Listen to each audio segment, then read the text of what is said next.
लो बच्चों जी, अब आपसे कोई बंदा ये पूछ ले कि जो वेपर प्रेशर होता है उसके ऊपर टेम्परेचर का क्या असर होता है, what is the effect of temperature on the vapour pressure.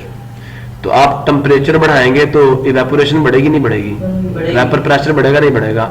Evaporation क्यों बढ़ती है, क्योंकि मॉलिक्यूल्स की काइनेटिक एनर्जी बढ़ जाती है। मैंने आपको बताया था कि factors affecting the evaporation, evaporation mean vapour formation.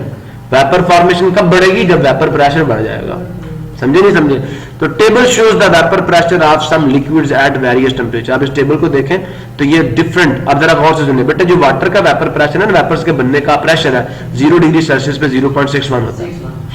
क्या 0.61 क्या क्या क्या और भाई डिग्री सेल्सियस टेम्परेचर है, ये क्या है, किलो पास्कल। पास्कल यूनिट है, newton per metre square, kilo 10 raise to the power 3, ठीक है, 1000 पास्कल। तो ये 0.61 1000 पास्कल है, समझ आया ना, किलो पास्कल। अगर टेम्परेचर 20 हो जाए तो प्रेशर देखें बढ़ा नहीं बढ़ा, वेपर्स के निकलने का प्रेशर बढ़ा नहीं बढ़ा, बढ़ गया। आपने टेम्परेचर कितना कर दिया 40, प्रेशर बढ़ा नहीं बढ़ा, बढ़ा। आपने टेम्परेचर कर दिया 60, प्रेशर बढ़ा नहीं बढ़ा। आपने टेम्परेचर कर दिया 80, प्रेशर बढ़ा नहीं बढ़ा। आपने टेम्परेचर कर दिया 100, बेटा ये मैंने बताया था 101.33 किलो पास्कल, ये है एटमॉस्फेरिक प्रेशर। बेटा ये क्या, this is the atmospheric pressure, ये आपका एटमॉस्फेरिक प्रेशर है, this is your atmospheric pressure.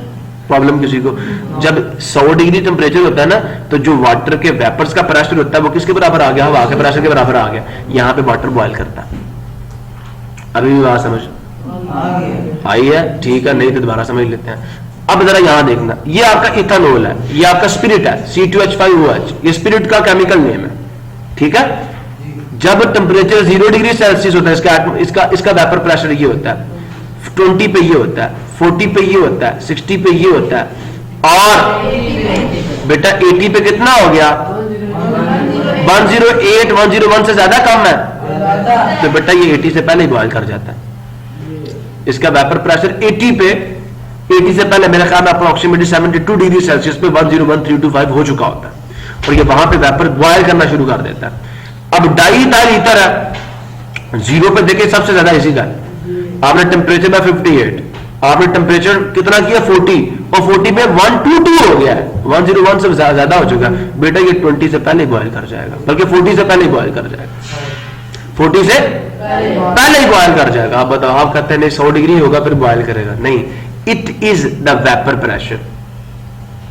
जिस टेम्परेचर पे आपके लिक्विड का वेपर प्रेशर एटमॉस्फेरिक प्रेशर के बराबर आ गया, आपका लिक्विड क्या करेगा, बॉयल करना शुरू कर देगा। तो boiling is a point at which the vapour pressure of the liquid and the atmospheric pressure both are equal, दोनों इक्वल होते हैं, आपका लिक्विड बॉयल करता है।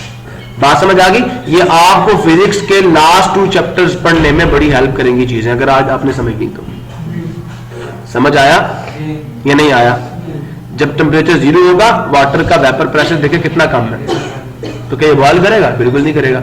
लेकिन जब टेम्परेचर 100 डिग्री सेल्सियस होता है तो वाटर के वेपर्स का प्रेशर जो होता है वो 101.325 किलो पास्कल के 101.3325 हो जाता है, जो कि हवा का प्रेशर है नीचे दबाने का। जब दोनों प्रेशर बराबर आता है पानी बॉयल करेगा। लेकिन देखिए इथेनॉल के लिए पहले वो क्या आ गया 101.325, 80 या 72 पे इतना हो जाता है, और जो आपका डाई इथाइल ईथर है उसको उससे भी पहले आ गया, तो ये 40 से पहले बॉयल कर जाएगा। समझे?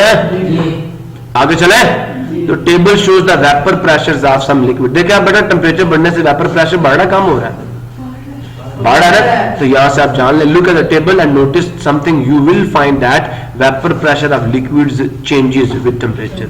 मैं ये कहूंगा increases with increasing the temperature and vice versa. Vice versa होगा ना, कम करोगे तो कम हो जाएगा। दिस इज बिकॉज, अब जरा गौर से सुनना, अगर right here it will increase with the temperature. अब ठीक है, इज इट गुड और नॉट? ठीक है बेटा, 0 के लिए ये, 20 के लिए ये, 40 के लिए ये, 60 के लिए ये, 80 के लिए ये और 100 के लिए ये। समझ आ गया सबको? नहीं आया तो दोबारा पूछ लें। ये 100 के लिए।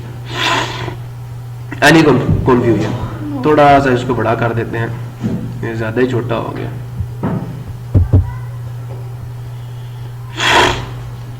आगे चलें जी। सो I will write here the vapor pressure of liquids increases, changes with liquid, but it increases with the increase in temperature.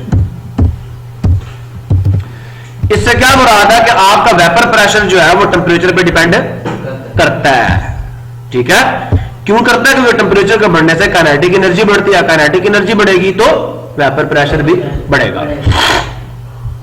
This is because an increase in temperature of the liquid increases the kinetic energy of the molecules. As a result, more of the molecules will have minimum kinetic energy to needed. अब ज्यादा molecule के पास वो कम से कम energy मौजूद होगी जो vapour में जाने के लिए जरूरी है। नहीं समझे बच्चे? यहाँ पे धोखा खाएगा ना, मिनिमम काइनेटिक एनर्जी। हाँ जी, मिनिमम ही तो चाहिए जो वेपर में जाने के लिए चाहिए। बात नहीं समझे? मैं कहूँ छत के ऊपर जाने के लिए आपको 10 जूल एनर्जी चाहिए मिनिमम, तो हाई टेम्परेचर के पास सारे के सारे मॉलिक्यूल्स के पास इतनी एनर्जी तो होगी ना। सो देयरफॉर ये क्या minimum kinetic energy needed to escape the surface of the liquid, so vapour pressure increases. बेटा अगर आप यहां पे ये लिख देना कि this is because increase in, मतलब पूछ ले vapour pressure of the liquid increases with temperature, तो आपने इसका ये रीजन है, this is because increase in temperature of liquid increase the kinetic energy of molecule, of the molecule. So as a result आप ये डाल दें, एज ए रिजल्ट आप डाल दें वेपर प्रेशर इंक्रीजेस, बस इतना भी कर दें ठीक है। अगर ज्यादा डिटेल में डालना फिर result more number of molecules will have minimum kinetic energy that is needed to escape the surface of the liquid, so vapour pressure increases on increasing the temperature. I will say you as a result, उसके बाद क्या डाल देना vapour pressure increases. Problem किसी को? Reason में इतना डाले आप लोग। क्लियर हो गया? समझ आ गया? ले जी अब जरा हम चलते हैं। मैं एक सिचुएशन आपके सामने बना लूं तो फिर हम अपना काम शुरू करते हैं। I will do some formatting and then ले बच्चों काम शुरू करो मेरे बच्चे। देखें जी,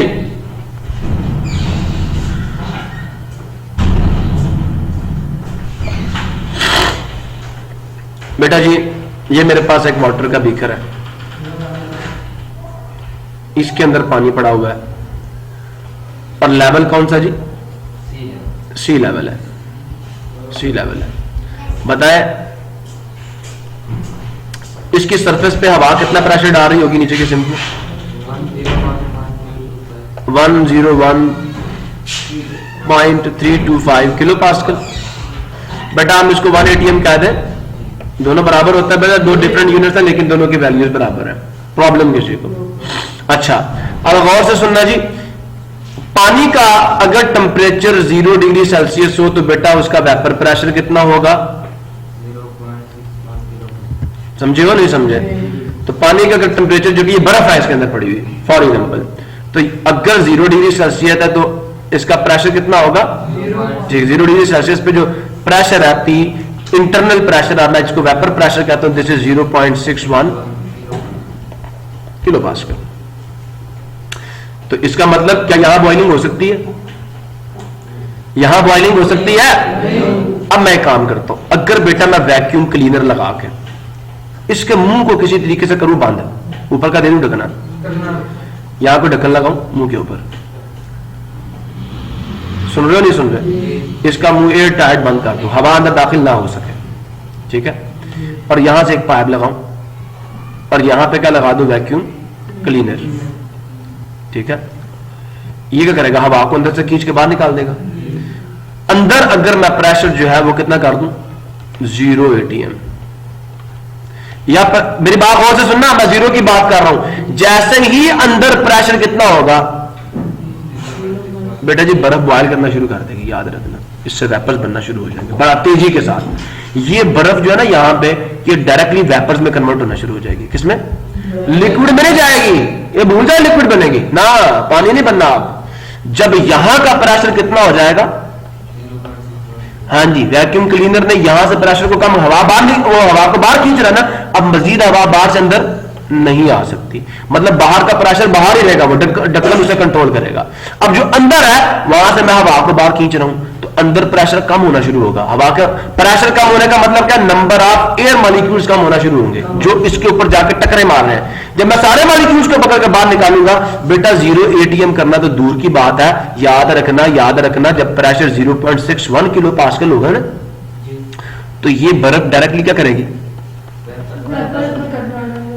मुझे ये बताओ, ये तो 100 से पहले बॉयल कर गई है। सब्लिमेशन में ये होता है कि वो सॉलिड्स जिनका वेपर प्रेशर उनके मेल्टिंग पॉइंट से पहले ही किसके बराबर आ जाए, एटमॉस्फेरिक प्रेशर के बराबर आ जाए। मेरी बात नहीं समझे, अगर इस बर्फ का टेम्परेचर -10 डिग्री सेल्सियस होता, आप यहां से क्या करना शुरू करते, हवा निकालना शुरू करते, तो बेटा जो इसका वेपर प्रेशर, याद रखना इस इन्वायरमेंट का वेपर प्रेशर जब इसके वेपर प्रेशर के बराबर आता है ना, ये -10 पे बॉयल करना शुरू कर देता, मतलब वेपर्स में कन्वर्ट होना शुरू।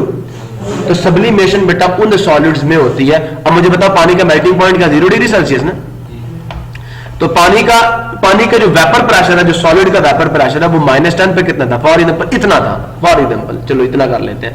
तो बेटा जैसे वैक्यूम क्लीनर हवा को बाहर खींचना शुरू करेगा, याद रखना वो पॉइंट जिस पर यहां पर हवा का प्रेशर और इस बर्फ का प्रेशर क्या हो जाएंगे, बराबर हो जाएंगे ना, याद रखना बेटा बर्फ डायरेक्ट किसमें जाना शुरू कर देगी, वेपर्स में। मेल्ट तो करेगी नहीं, क्यों, मेल्टिंग तो 0 पे होती है, मेल्टिंग तो वेपर प्रेशर पहले किसके बराबर आ गया, एक्सटर्नल प्रेशर के बराबर आ गया। तो आपकी बर्फ डायरेक्ट किसमें जाएगी, वेपर्स में जाएगी, वो लिक्विड में कन्वर्ट है। तो सब्लिमेशन किन किन सॉलिड्स में होती है, वो सॉलिड्स जिनका वेपर प्रेशर, याद रखना बॉइलिंग तब होगी जब वेपर प्रेशर एक्सटर्नल प्रेशर के बराबर आ जाएगा। अब अगर मेल्टिंग पॉइंट जो है उससे पहले ही आपके सॉलिड का वेपर प्रेशर किसके बराबर आ जाए, एटमॉस्फेरिक प्रेशर के बराबर आ जाए, तो आपका सॉलिड किस में जाएगा, वेपर्स में, गैस में जाएगा, लिक्विड में कन्वर्ट होगा ही नहीं। समझ आया नहीं यार, ये बात याद रखें, वेपर प्रेशर ऑफ सॉलिड भी एटमॉस्फेरिक प्रेशर के बराबर आ सकता है, और उसमें क्या होगा, सब्लिमेशन होगी, मेल्टिंग नहीं होगी। मेल्टिंग से पहले अगर वेपर प्रेशर, मेल्टिंग से भी पहले अगर वेपर प्रेशर एटमॉस्फेरिक प्रेशर के बराबर आ जाए, तो आपका जो सॉलिड है वो डायरेक्टली कहां चला जाएगा, वेपर्स में चला जाएगा, गैसियस स्टेट में चला जाएगा। This process is called sublimation. समझ आ गया सब्लिमेशन कब होती है? मुझे यकीन है कि बहुत कम बच्चों को समझ आया होगा। बेटा जी, गैसियस स्टेट में जाने के लिए आपके सब्सटेंस, मैं लिक्विड की बात नहीं कर रहा, मैं सब्सटेंस की बात कर रहा हूं, चाहे वो सॉलिड हो चाहे वो लिक्विड हो।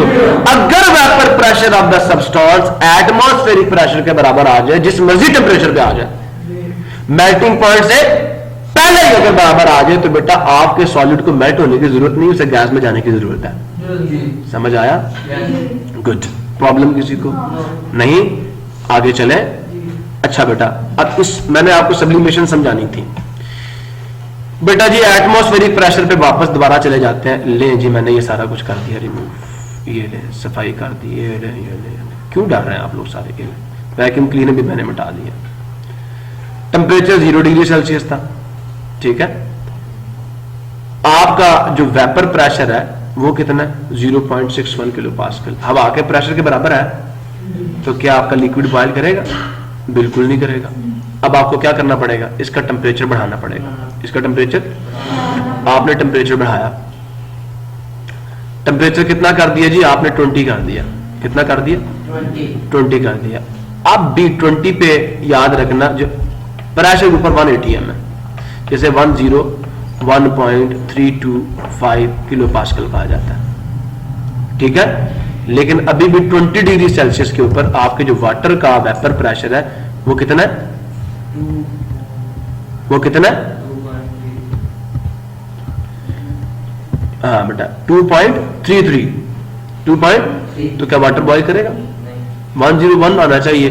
फिर आपने टेम्परेचर और बढ़ाया, वाटर प्रेशर और बढ़ा, अभी भी बॉयल करेगा? नहीं। अभी भी आपके वाटर के मॉलिक्यूल कंटेनर में रहेंगे, अभी भी नहीं। 80 पे नहीं, क्योंकि वेपर प्रेशर अभी भी एटमॉस्फेरिक प्रेशर के बराबर। जैसे ही बेटा याद रखना आपका टेम्परेचर होता है ना 100 डिग्री सेल्सियस, तो जो आपके वाटर के वेपर जिस प्रेशर से बाहर निकलेंगे ना बेटा वो हो जाता है कितना, at this the vapour pressure is 101.325 kilo pascal. अब बताएं हवा रोक सकेगी इनको? जिस प्रेशर से हवा इनको नीचे दबा रही है उसी प्रेशर से हवा को ऊपर दबा रहे हैं। तो बेटा जी याद रखना फिर यहां अंदर भी बबल्स बनेंगे, क्योंकि अब इनकी अपनी आपस में टकरें भी कितनी हो चुकी हैं, इनकी आपस में टकरों का प्रेशर भी 101.325 किलो पास्कल 0.325 किलो पास्कल हो चुका है। याद रखना जो हवा ऊपर से प्रेशर डाल रही है सरफेस पे प्रेशर भी वही है और अंदर भी प्रेशर वही है। बात समझ आई नहीं है? आपका का पूरा लिक्विड थ्रू आउट वेपर्स में कन्वर्ट होना शुरू हो जाता है। बात समझ आई या नहीं आई? तो आपका जो लिक्विड है वो क्या करना शुरू कर देगा, अब वो जोश खाएगा, अब मुझे हवा नहीं रोक सकती, अब वो हवा को वो ठुटे मार रहा है। ठीक है, तो अंदर से भी बबल्स बाहर निकलेंगे। वो जो अंदर से बबल्स बाहर आता है असल में वो अंदर वेपर्स बन रहे होते हैं। ये अंदर के वो मॉलिक्यूल्स होते हैं जिनका प्रेशर, जिनका वेपर प्रेशर, जिनका इंटरनल प्रेशर कितना हो चुका होता है 101.325 किलो पास्कल, एक्सटर्नल प्रेशर के बराबर आ चुका होता है। अब अगर बेटा बात गौर से सुनना, बात समझ आई?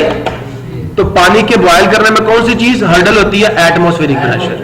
तो वो टेम्परेचर जिस पर आपके लिक्विड का इंटरनल प्रेशर, जिसे हम वेपर प्रेशर कहते हैं, एक्सटर्नल प्रेशर के बराबर आ जाए आपका लिक्विड बॉयल करता है। बॉइलिंग पॉइंट हमेशा 100 डिग्री सेल्सियस। बॉइलिंग पॉइंट किस चीज पे डिपेंड करता है? Atmospheric pressure. समझ आया नहीं यार?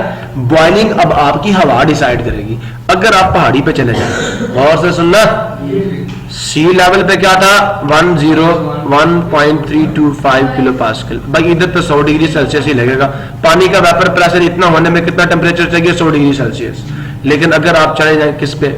मरी की पहाड़ियों पे। ठीक है, यहां पे चले जाए, मैं जरा थोड़ी छोटी पहाड़ी ना बना लूं, पहाड़ी छोटी होगी तो जरा मुझे ऊपर हवा बनाने में भी आसानी होगी। जरा उसकी हाइट बड़ी कर देंगे ना, नहीं समझे? ये लें, ये पहाड़ी है फॉर एग्जाम्पल, इसकी ऊंचाई कितनी है? 4000 फुट। अब ठीक है, मान जाओ ना इतनी ऊंचाई है इसके। अब देखो बेटा यहां पे याद रखना, यहां पे जो हवा का कॉलम है ना उसकी लंबाई, गौर से सुनना, इसके ऊपर जो हवा यहां पे आपने देश की रखी है और पानी को बॉयल कर, इसकी सरफेस के ऊपर जो हवा का कॉलम प्रेशर डाल रहा है ऊपर से नीचे, उसकी लंबाई, और यहां पे जो आपका बीकर है और यहां पे जो हवा का कॉलम उसको नीचे दबा रहा है उसकी लंबाई, इसकी लंबाई इससे 4000 फुट कितनी है? कम है, इट इज लेस। अब बताएं इसके ऊपर जो प्रेशर होगा वो ज्यादा होगा, जो इस पे प्रेशर होगा वो ज्यादा होगा। तो बेटा जी इसलिए देखिए प्रेशर इतना था। अब यहां पे जो प्रेशर है अगर वो हाफ ATM हो जाए, कितना? तो बताओ अगर ये 100 पे बॉयल कर रहा था, ये कितने पे बॉयल करेगा? अभी भी नहीं समझे? मेरे ख्याल में नहीं समझ आया। तो मुझे ये बताएं, अब 50 डिग्री सेल्सियस पे पानी का टेम्परेचर बहुत ज्यादा होगा ना, खाना पक जाएगा इसके अंदर। अल्लाह वालो, पानी जो है या अब पानी 50 पे जाके कहां चला जाएगा? हवा में। अब मुर्गी को पकने के लिए कितना टेम्परेचर चाहिए? 100, 80, 90 चाहिए। अब पानी के मॉलिक्यूल्स खुद ही 50 तक गर्म होकर बाहर जा रहे हैं, तो मुर्गी को क्या वो 90 तक गर्म कर पाएंगे? नहीं। Cooking of food mean adding heat into the food, but now water is not able to absorb 90 degree Celsius. Water इस काबिल नहीं है कि वो 90 तक हीट आपके फूड को दे सके, वो 50 तक दे सकता है, उसके बाद उसे हवा में जाना नहीं। तो अगर हम क्या करें कि ये जो वाटर यहां से बाहर जाने की कोशिश कर रहा है, हम उसको पकड़ लें। कैसे पकड़ेंगे? ऊपर से ढकना बंद कर दें, full air tight, pressure cooker बना दें। समझे नहीं समझे? हम तो तेरी भी ऐसी की तैसी, यार रबड़ लगा दे बाहर, यहाँ रबड़ भी लगा के बाहर नहीं जाने देना तुझे। अब जैसे वाटर के वेपर्स बनेंगे बेटा कि ढक्कन उनको बाहर क्या करेगा? वापस भेजेगा। अब 50 पे उनका 50 डिग्री सेल्सियस पे उनका प्रेशर कितना था? Half ATM। शुरू में वो कितना डालेंगे? Half ATM। समझ आया नहीं यार? टकराएंगे, हम नीचे से हीट देते जा रहे हैं और वो मॉलिक्यूल्स बाहर नहीं जा सकते। टेम्परेचर 50 से कहां गया? 51 पे। इनका प्रेशर और बढ़ेगा। क्या करेगा? इनका प्रेशर और बढ़ेगा क्योंकि हीट बढ़ गई है ना। ये और प्रेशर से जाके ढक्कन को चोट मारेंगे ना। ढक्कन कहता ना बाहर तो नहीं जाने दूंगा। इसके ऊपर हमने एक ऑटोमेटिक वाल्व लगाया होता है, उसके ऊपर एक वेट पड़ा हुआ होता है, और वेट पता कब ऊपर उठेगा, जब यहां से मॉलिक्यूल्स 2 ATM का प्रेशर लगाएंगे। अब वेपर्स का जब प्रेशर अंदर से 2 ATM आएगा ना, तो फिर ये बात थोड़ा सा ऊपर उठता है। समझ आया? नहीं आया मेरे ख्याल में। तो भाई साहब ये गर्म होना शुरू करते हैं। फिर वाटर वेपर्स का जब तक प्रेशर 2 ATM नहीं होगा, अब बेटा 100 पे कितना था, 100 पे 1 ATM होता है। क्या 100 पे भी बाहर जाने देगा प्रेशर कुकर? नहीं, 100 पे भी नहीं जाने देगा। फिर वेपर टकरा के फिर वापस आके क्या करेंगे आपके। अब मजे की बात बताऊं, आपको जो पानी होता है अंदर लिक्विड स्टेट में होता है, सारा पानी देखिए 100 डिग्री टेम्परेचर हो जाता है अंदर, लेकिन पानी पानी रहता है। ये ऊपर की स्टीम उसको और नीचे पुश कर रही होती है। बेटा जी टेम्परेचर और बढ़ता है, कहां तक पहुंच जाता है? 120 डिग्री सेल्सियस पे। और 120 पे जो पानी का वेपर प्रेशर है, यहां से निकलने का प्रेशर, वो कितना होता है? 2 ATM। अब ये पानी के वेपर जब यहां से निकलेंगे, जाके साथ टकराएंगे ना, तो इसको ऊपर उठा सकते हैं। समझ आया नहीं यार? तो ये थोड़ा सा ऊपर उठकर थोड़े से मॉलिक्यूल्स बाहर निकाल देता है। मॉलिक्यूल जैसे थोड़े से कम होते हैं, ये फिर नीचे हो जाता है। नहीं समझे? जितने अब जब यहां पे इक्विलिब्रियम एस्टैब्लिश होता है, क्या होता है कि वेपर्स यहां से यहां जब 2 ATM का प्रेशर डालते हैं ना बेटा, 2 ATM के प्रेशर पे अगर कोई मॉलिक्यूल जिसका प्रेशर 2 ATM से क्या हो गया, ज्यादा हो गया, ये वाल्व पे करेगा, ऊपर उठेगा, उसको बाहर निकाल देगा, तू जा। नहीं समझे? जैसे एक बंदा कहता है जी मैंने इस घर से बाहर जाना, मैं कहता हूं जिसके पास 2 रुपए हूं वो बाहर जा सकता है, वैसे नहीं जा सकता। ये वाल्व उन्हीं मॉलिक्यूल्स को बाहर भेजेगा जिनकी एनर्जी 2 ATM से, जिनका प्रेशर 2 ATM से क्या होगा, ज्यादा होगा, उनको कहता तुम जाओ बाहर, और बाकियों को अंदर ही रखेगा। और वो बार बार आपके खाने को नीचे पुश करके, आपने क्या किया, जो स्टीम बन रही थी ना, उसी स्टीम से प्रेशर बना दिया। कहा नहीं, समझ आया? अब बेटा याद रखना, वेपर प्रेशर बढ़ाने का मतलब समझ रहे हो कि आप वेपर्स को बाहर नहीं जाने दे रहे हो, उनको अंदर हीट कर रहे हो, उनको गर्म कर रहे हो। तो वही वेपर जिन्होंने बाहर जाना था, आपने उन्हीं को ट्रैप करके क्या किया, क्या कर दिया, पानी की सरफेस को पुश किया, पानी की सरफेस को, और उसको मजीद गर्म किया ताकि वो हमारा खाना पका सके। कहां तक? जल्दी नहीं पका सके, खाने को नेसेसरी हीट दे सके। अब जब पुत्र हीट ही ज्यादा हो जाएगी तो खाना तो ऑटोमेटिकली जल्दी पक जाएगा। हमें तो अपने पानी को उस टेम्परेचर तक गर्म करना था ना जहां पे हमारा खाना पक सके। लेकिन मजे की बात क्या हुआ कि हमारा खाना जो है, हमें उसको ज्यादा हीट देने का मौका मिल गया, क्योंकि हम अब वाटर वेपर्स को ट्रैप कर सकते हैं और उनको मजीद हीट कर सकते हैं। अगर इसका ढक्कन ऊपर से खुला हुआ होता तो क्या आप मॉलिक्यूल्स को 50 से ज्यादा गर्म कर सकते थे? नहीं। अब आपने उनको कैद करके जबरदस्ती गर्म किया। नहीं समझे? इसी तरह हम टीचर्स भी कर रहे होते हैं।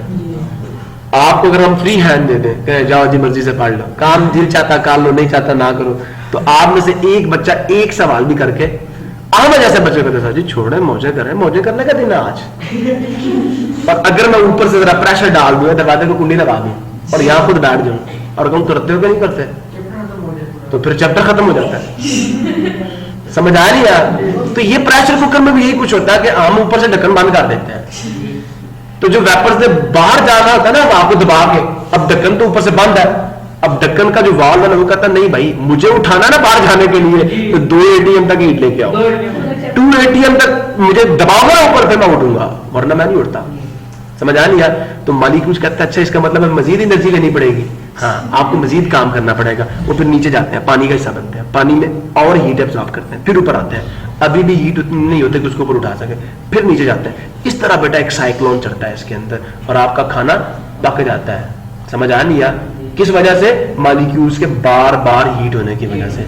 मॉलिक्यूल हीट लेके ऊपर आते हैं लेकिन ऊपर से वाल्व उनको बाहर नहीं जाने देता। वो कहता है चलो वापस हीट एब्जॉर्ब करो, 2 ATM तक करके आओ।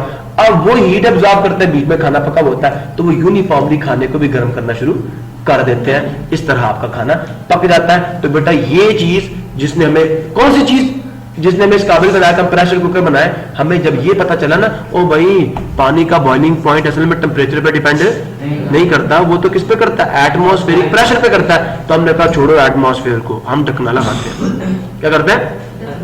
वो काम जो एटमॉस्फेयर कर रहे थे हमारा ढक्कन करेगा और उसके ऊपर ये वाल्व करेगा। ये वाल्व उन्हीं मॉलिक्यूल्स को बाहर भेजेगा। एटमॉस्फेयर इस वाल्व को नीचे दबा रही होती है। एटमॉस्फेयर कितना डाल रही होती है 50 ATM। वो कहता है चलो एटमॉस्फेयर का तो मेरे पास है, इसका अपना वेट जो होता है ना, इसके अपने वेट से जो प्रेशर वेट बेटे क्या होती है, फोर्स होती है ना। W=mg होता नहीं होता ना। आपकी फोर्स किसके बराबर होती है, ma के, ma के बराबर होती है ना। तो मास मल्टीप्लाई एक्सेलरेशन, ये कौन सा एक्सेलरेशन है जो ग्रेविटी पता है, ग्रेविटेशनल एक्सेलरेशन है। बात समझ आई नहीं आई? तो ये भी एक फोर्स है, और ये फोर्स किस पे लग रही है, इस वाटर की सरफेस पे, सॉरी वेपर्स की सरफेस पे लग रही है, यहां से बाहर निकलना चाह रही है। समझ आया? तो ये बाट अपने वेट की वजह से वेपर्स को नीचे दबा रहा था, कहते नहीं जाने दूंगा जब तक तुम इतनी फोर्स न लगाओ कि मुझे ऊपर उठा लो। समझ आया नहीं यार? क्लियर हो गया बेटा? अच्छा एक बात तो ये थी, चाइना कभी देखिए, चाइना जिसमें चाय बनती है उसकी वो जो टूटी होती है इस तरह की, ठीक है, उससे भी धुआं बाहर निकलता है।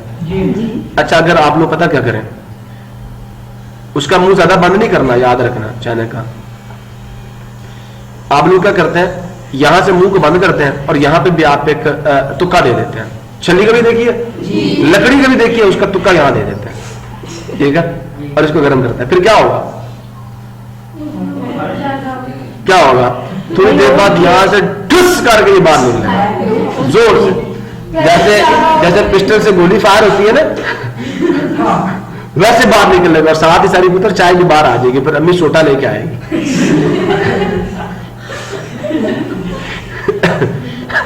समझ आया नहीं यार? तो आपने जब इसको बंद किया ना, तो यहां से स्टीम बाहर नहीं जा सकती। वो स्टीम कहां जाएगी, वापस, और जाके इसको पुश करेगी। या तो ये ढक्कन खुलेगा तो सारी चाय बाहर आएगी, या ये खुलेगा। क्लियर हुआ? या तो फिर आप पता क्या करें, इसमें थोड़ा, और इसको ढक्कन को ऊपर नहीं खोलना है, चाय आप पे पड़ जाएगी। आपने थोड़ा सा सुराख करना है, सुराख करेंगे ना तो वो वेपर्स जिनकी एनर्जी क्या होगी, ज्यादा होगी, वो यहां से आस्ता आस्ता बाहर निकलेंगे। चाय को बाहर नहीं आने देंगे हम लोग। आस्ता आस्ता जब वो बाहर आएंगे ना, तो इवेपोरेशन से क्या होती है, कूलिंग होती है ना, तो जो पीछे चाय होगी वो ठंडी होकर नीचे बैठ जाएगी और वेपर्स बाहर निकल जाएंगे। Evaporation causes cooling. वो जो आपकी मम्मा ऊपर से बाहर उठा के स्टीम बाहर निकालती है ना, वो क्या होता है, वो वेपर्स होते हैं जिनकी एनर्जी बहुत ज्यादा होती है, वो सारे बाहर चले जाते हैं, पीछे वो वेपर्स बच जाते हैं जिनकी एनर्जी सबसे, फिर उनको हम बतौर खाने के यूज कर लेते हैं। समझ आ गया नहीं आ गया? तो प्रेशर कुकर की वर्किंग ऐसे होती है। अगर हमें ये पता ना चलता कि बॉइलिंग पॉइंट किस पे डिपेंड करता है, एक्सटर्नल प्रेशर पे, तो बेटा हम लोग प्रेशर कुकर बनाने के काबिल ना होते। ठीक है, इसलिए पढ़ा करें, आपको किचन की सामान अच्छे तरीके से समझ आ जाए। अब हम आगे चले, तो अभी हमें यह पता चलेगा कि वेपर प्रेशर किस पे डिपेंड करता है, टेम्परेचर पे। तो हम वेपर प्रेशर को बढ़ाकर खाना भी पका सकते हैं। तो बेटा जी ये अगर आपको समझ आ गया, ये भी मैंने आपको समझा दिया। अब बॉइलिंग पॉइंट देखें जरा। मैं पहले आपको बॉइलिंग पॉइंट की डेफिनेशन भी समझा देता हूं, फिर हम बाद में, ये पीछे से 2-3 स्लाइडें मैं आपको समझा, क्वेश्चन मैं आपको बाद में समझाऊंगा। देखें जरा, कहता है इन an open container atmosphere exerts pressure. जब आपका बर्तन क्या होगा, खाली होगा। बर्तन क्या होगा, खाली नहीं होगा, उसका मुंह खुला हुआ होगा, खाली होगा। ओपन कंटेनर का मतलब ऐसा जिसके मुंह पे कोई आपने ढक्कन नहीं रखा हुआ, ठीक है। तो इन an open container atmosphere exerts pressure on the liquid surface. तो ढक्कन का काम कौन करती है, फिर हवा करती है, ठीक है। कहता है when a liquid is heated, जब आप लिक्विड को हीट करेंगे इन an open container, average kinetic energy of molecules increases. हमेशा ऐसे करना, टेंपरेचर बढ़ाने से एवरेज काइनेटिक एनर्जी बढ़ेगी। Therefore temperature of the liquid also increases. ऐसा ही है जी, हीट याद रखना, या हीटिंग, जो हीटिंग है, जो गर्म करना, allows larger number of molecules at the liquid surface to overcome the attractive forces responsible for keeping them. समझ आ रहा है? वो नहीं समझ आया मेरे ख्याल में, मैंने सारा अंग्रेजी का जुमला पढ़ दिया। हीटिंग अलाउज, हीटिंग जो है वो काबिल बनाती है लार्जर नंबर ऑफ मॉलिक्यूल, बहुत ज्यादा मॉलिक्यूल्स को जो कि सरफेस पे होते हैं, ठीक है, एट द लिक्विड सरफेस, कि वो क्या करें, काबू पा लें, जान छुड़वा लें। किससे? उन कुव्वत की, उन कशिश की कुव्वतों से जो जिम्मेदार होती है उनको रखने का इन द लिक्विड के अंदर। मॉलिक्यूल्स को अट्रैक्टिव फोर्सेस पकड़ के रखते हैं कि लिक्विड में रहे, लेकिन जब उनके पास एनर्जी इतनी ज्यादा आ जाती है, जैसे मैंने कहा था, नीचे वाला ठुड्डा मारते हुए बाहर निकल जाता है, ठीक है, तो अट्रैक्टिव फोर्सेस से जान छुड़वा के बाहर निकल जाता है, सारी जंजीरें तोड़ के बाहर निकल जाता है। अब बात समझ आई नहीं आई? अच्छा, this increases the vapour pressure. इससे क्या बनेगा, आप सादा सी बात ये करें, कहना हीटिंग इंक्रीजेस वेपर प्रेशर। नहीं समझे? ये जितनी मैंने यहां पर आम कहानी लिखी है ना बेटा, अगर आप सिर्फ ये कहते हैं in an open container atmosphere exerts the pressure on the liquid surface when the liquid is heated in an open container average kinetic energy of the molecules increases therefore the temperature also increases, full stop. और आपने ये कहना as we know that increase in temperature increases vapour pressure. ये एक सादा सा जुमला इस पूरे की जगह पे आप डाल दें, कहां से कहां तक, यहां तक। दिस यहां से ना ये दरमियान वाला छोड़ दें, सिर्फ इसके बाद ये डाल दें जहां मैं स्टार डाल रहा हूं, this increases the vapour pressure, बस क्लियर हो गया। Vapour pressure of the liquid याद रखना कीप्स ऑन इंक्रीजिंग, वो बढ़ता रहेगा। जैसे मैंने आपको टेबल में दिखाया, टेम्परेचर बढ़ेगा वेपर प्रेशर बढ़ेगा with increase in temperature at a certain temperature. एक खास टेम्परेचर पे क्या होता है, जो हवा आपके लिक्विड को नीचे दबा रही होती है जिस प्रेशर से, आपके वेपर्स का प्रेशर भी वही बन जाता है। अब क्या होगी, बॉइलिंग होगी। अब एक बड़ा खूबसूरत किस्म का फिनोमेना अकर होगा, एक मजहर जाहिर होगा, एक चीज आपके सामने आएगी जिसे बॉइलिंग कहते हैं, ठीक है। तो at certain temperature the vapour pressure of liquid becomes equal to the atmospheric pressure और एक्सटर्नल प्रेशर, जो कि बाहर से हवा लगा रही है, इंटरनल नहीं, ठीक है। At this stage liquid starts boiling and this is called boiling. Bubbles of vapours from throughout the liquid, अब पूरे लिक्विड में बबल्स बनते हैं, वेपर्स बनते हैं, rise to the surface and escape into the air. अब ये मेरी डेफिनेशन है किसकी, बॉइलिंग की। The temperature at which vapour pressure of a liquid, liquid के वेपर्स का लिक्विड के सरफेस से निकलने का pressure becomes equal to the external pressure और atmospheric pressure is called boiling. वो टेम्परेचर जिस पर ये काम हो जाए उसे हम क्या कहते हैं, बॉइलिंग कहते हैं, उसे हम क्या कहते हैं। और याद रखना बॉइलिंग पे आपके लिक्विड का टेम्परेचर बढ़ेगा नहीं, 100 डिग्री सेल्सियस ही रहेगा, सारे मॉलिक्यूल जाते रहेंगे। अब टेम्परेचर बढ़ेगा नहीं, बल्कि क्या होगा, फिजिकल स्टेट चेंज होगी, ठीक है। और वो एनर्जी जो इस काम में यूज होगी उसे हम कहते हैं हीट ऑफ वेपोराइजेशन। चले आगे, प्रॉब्लम किसी को, the temperature at which vapour pressure of the liquid becomes equal to the external pressure of the atmospheric pressure is called boiling point. Clear है जी। अच्छा बेटा जी, अब अगर कुछ क्वेश्चंस थी वो मैंने आपको बतानी थी कि while studying the boiling point, please एक बात याद रखिएगा, we have to check that the container in which the liquid is boiling is open or closed। ये बात याद रखना। एक चीज ये, क्लोज कंटेनर में एटमॉस्फेयर का कोई अमल दखल है नहीं। ओपन कंटेनर में अगर बॉइलिंग हो रही है तो फिर आप कहेंगे एटमॉस्फेरिक प्रेशर, ठीक है। ओपन कंटेनर की जब बात होगी तो फिर एटमॉस्फेरिक प्रेशर डिसाइड करेगा कि लिक्विड किस टेम्परेचर पे बॉइल करेगा। क्लोज्ड कंटेनर में बेटा जी कौन डिसाइड करेगा, कौन डिसाइड करेगा, आपका ऑटोमेटिक वाल्व जो कि प्रेशर कुकर है। In air the pressure is constant, ऐसा ही है जी, at a specific height from the sea level. और याद रखना जो हवा है ना, जो आपका ओपन कंटेनर है, उसके ऊपर सिर्फ सिर्फ कौन प्रेशर डालेगी, हवा। और हवा का एटमॉस्फेरिक प्रेशर किस पे डिपेंड करता है, समुद्र की सतह से हाइट पर। जैसे जैसे हाइट बढ़ती जाएगी प्रेशर क्या होता जाएगा, कम होता जाएगा, प्रेशर कम होता जाएगा और लिक्विड जल्दी बॉइल करता जाएगा क्योंकि प्रेशर कांस्टेंट होता है। कहता है in air the layer of air is obstacle for the vapours, हवा की लेयर आपके वेपर्स को रोक रही होती है। तो जब आपके वेपर्स का प्रेशर हवा की लेयर के प्रेशर के बराबर आ जाएगा तो आपका लिक्विड बॉइल कर जाएगा। इन an open container the air is in the atmosphere exerts the pressure on the liquid surface when the container is closed, ठीक है। The vapour pressure the surface of liquid in the container exert, याद रखना जो अब vapours का pressure है, जो vapours आपके कंटेनर के अंदर मौजूद है ढक्कन के नीचे, अब वो प्रेशर डालेंगे, ठीक है, ऑन द लिक्विड सरफेस जो कि प्रेशर कुकर में होता है। In close container the pressure is dependent on the temperature of the liquid. क्या, जो प्रेशर है, क्यों, क्योंकि आपका वेपर प्रेशर टेम्परेचर पे डिपेंड करता है। अब मैं आपको ये बता दूं, क्लोज कंटेनर में, एक क्लोज कंटेनर में जब आपके प्रेशर कुकर में जो आपके प्रेशर कुकर की सरफेस पे प्रेशर होगा ना, 0 डिग्री सेल्सियस पे 0 ये होगा और 100 डिग्री सेल्सियस पे ये होगा।